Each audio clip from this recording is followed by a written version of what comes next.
इस इतिहास में एक ऐसी चीज़ है कि बाखासर का जो रण है ये पहले भोयातड़ा करके एक बंदरगाह था और समुंदर यहाँ तक था और समुंदर जो सूखता है उसका रण बनता है। तो वैज्ञानिक लोग अलग बात करते हैं, लेकिन शास्त्र में ये चीज़ है कि जूनागढ़ के अंदर राम नवगण हुए थे। राम नवगण को माँ वड़वड़ी ने, एक देवी है जिनका चित्रोड़ के पास स्थान है, माँ वड़वड़ी ने नवगण को श्राप दिया था। उसके बाद में माँ वड़वड़ी ने इस समुद्र को चूस लिया था। जो समुद्र माँ वड़वड़ी के श्राप से सूखा वो रण क्षेत्र बन गया। क्योंकि भोयातड़ा बंदरगाह है, ये चीज़ शास्त्रों में है और सब जगह हिंदुस्तान के इतिहास में बुक्स में है। भोयातड़ा यहाँ से 13 किलोमीटर दूर है और पिछली सरकार ने वसुंधरा जी के समय ये प्रयत्न हुए कि इसको राजस्थान को बंदरगाह से जोड़ा जाए ताकि जो वहाँ से ट्रांसपोर्ट का खर्चा लगता है, कांडला से जो व्हीकल चल के डीजल जलता है, वो यहाँ समुद्र को एक नहर बना के यहाँ से बचाऊ के पास में रामदेव पीर मंदिर है, उससे 8 किलोमीटर आगे एक समुद्र का कोना इसी रण से टच होता है। नहर द्वारा स्टीमर या लॉन्च करके और ड्राई पोर्ट की तरह इस बंदरगाह को विकसित किया जाए। भोयातड़ा इतिहास में हम 14 पीढ़ी पहला भोयातड़ा से ही बाखासर आए, तो वहाँ आज भी दीवारें मौजूद है। जो इस समय में बंदरगाह होगा उसी वजह से वो लाल ईंट की दीवारें वहाँ नदी के किनारे आज भी है। अगर ये बंदरगाह राजस्थान से जुड़ता है तो वर्तमान सरकार को राजस्थान से बंदरगाह जोड़ने की वजह ये पहले वसुंधरा जी ने पहल की थी पुरानी सरकार में, फिर बस ठंडा बस्ता हो गया। उसके बाद में यहाँ नमक उद्योग है, वो भी एक बहुत बड़ा उद्योग है।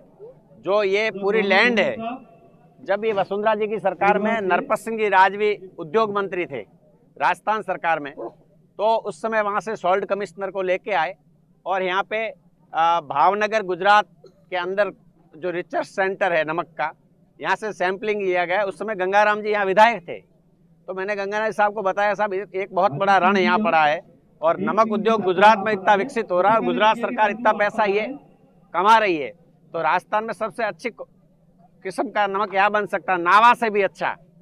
तो गंगाराम जी ने कहा कि राजवी साहब उद्योग मंत्री है, एमएलए गंगाराम जी से पढ़े लिखे थे, वकील रहे हुए थे। उन्होंने राजवी साहब को हमने जाके रिक्वेस्ट की, राजवी साहब ने अपना सॉल्ट कमिश्नर, सॉल्ट विभाग की पूरी टीम के साथ बाखासर की विजिट की।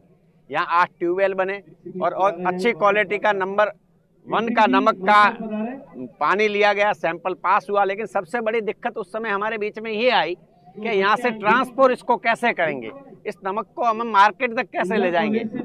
तो वर्तमान समय, उस समय में हमारे यहाँ से बाड़मेर से एक रेलवे ट्रैक का सर्वे हुआ है जो वाया डूठवा भोयातड़ा होते हुए वो गुजरात की तरफ भाबर उस रेलवे को मिला रहे हैं। जबकि मेरा मानना ये है, मैं इस भौगोलिक स्थिति का जानकार हूँ कि इसी भारतमाला के सारे वो भोयातड़ा से जो रेलवे ट्रैक है उसको यहाँ से सीधा ये सीधाड़ा मिलाया जाए तो और भी वो दूरी कम हो जाती है, वाया भाबर मिलाने से लंबी होती है। पर्यटन स्थल ये रण जो क्षेत्र है, यहाँ आप हॉर्स राइडिंग, घोड़े चाहे लंबे रेस के कितने भी दौड़ाना चाहो तो उसके लिए चौड़ी जगह चाहिए। तो सबसे अच्छा अगर मेला घोड़ों का लगाया जाए तो इस बाखासर के रण क्षेत्र में राजस्थान सरकार द्वारा घोड़ों की रेस इन दिनों में हो सकती है। बाकी बारिश के मौसम में यहाँ दलदल रहती है, कीचड़ होती है, घोड़े नहीं दौड़ सकते। ये मौसम अनुकूल है। और जो फ्लेमिंगो करके पक्षी है जिसके लाल पंख है, उसको देखने के लिए विदेश से लोग आते हैं इंडिया में।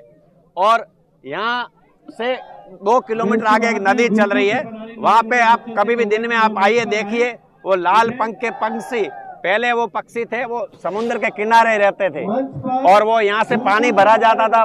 जो बाखासर से जो बीकेडी से नड़ाबेट सड़क जाती है उसके सारे पानी भरा जाता था, वहीं पे वो पक्षी रुकते थे।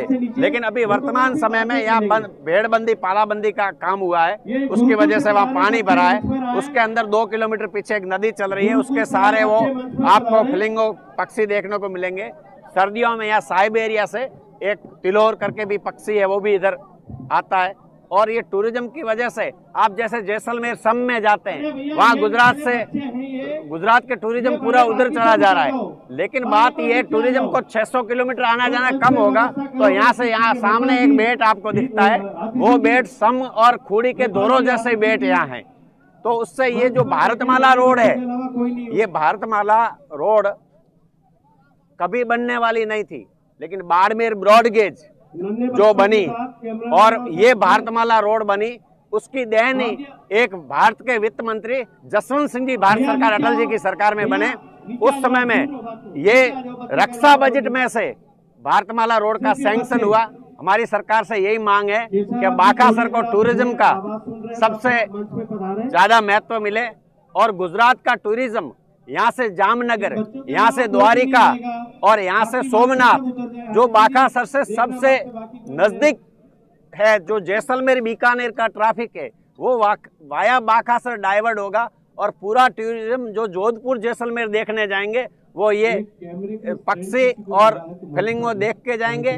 और जो विकास है वो भारतमाला की वजह से नितिन गडकरी जी और मोदी जी के नेतृत्व में एक बहुत अच्छा ये प्राइवेट टेंडर हो गया और ये सड़क बन रही है। ये हमें बहुत सालों से उम्मीद थी कि ये सड़क बनेगी, अब जाके ये यहाँ की जनता का भारतमाला से सपना पूरा हो रहा है और विकास में ये क्षेत्र पूरा जुड़ रहा है। और राजस्थान सरकार में भजन लाल जी की सरकार है, यहाँ से पंचायत समिति के प्रधान भी हमारी पार्टी के हैं, मुख्यमंत्री एमएलए भी आदूराम जी मेघवाल पढ़े लिखे एमएलए, आज किसी कारणवश वो यहाँ नहीं पहुँच पाए, उनको और जगह कोई कार्यक्रम थे और ये तारीख पहले एकदम तय हो रखी थी। तो आदूराम जी इसमें पूरा, मेरी बात अभी वर्तमान में हुई है आदूराम जी से कि मैं आने वाला था। अगली बार हम जब दिव्या जी को यहाँ लाएंगे, पर्यटन जो मंत्री है वो दिव्या जी बाकासर क्षेत्र से जयपुर महाराजा भवानी सिंह जी की बेटी होते हुए हमारे से पूरे परिचित हैं और हम और स्वरूप सिंह जी खारा और हमारी पूरी टीम और हमारे विधायक आदूराम जी के साथ मुख्यमंत्री जी और उप मुख्यमंत्री जी के पास जाके इस एरिया को विकसित से जोड़ने के लिए पूरे प्रयत्न करेंगे। और हमारे लोगों को, स्थानिक लोगों को, यहाँ के रोजगार पहले यहाँ के लोगों को मिले, इसमें हमारी प्राथमिकता रहेगी। कोई भी रोजगार हो वो पहले हमारे चौटन क्षेत्र और साचौर क्षेत्र से लगे हुए स्थानिक लोगों को रोजगार मिले, ये हमारा महत्व रहेगा।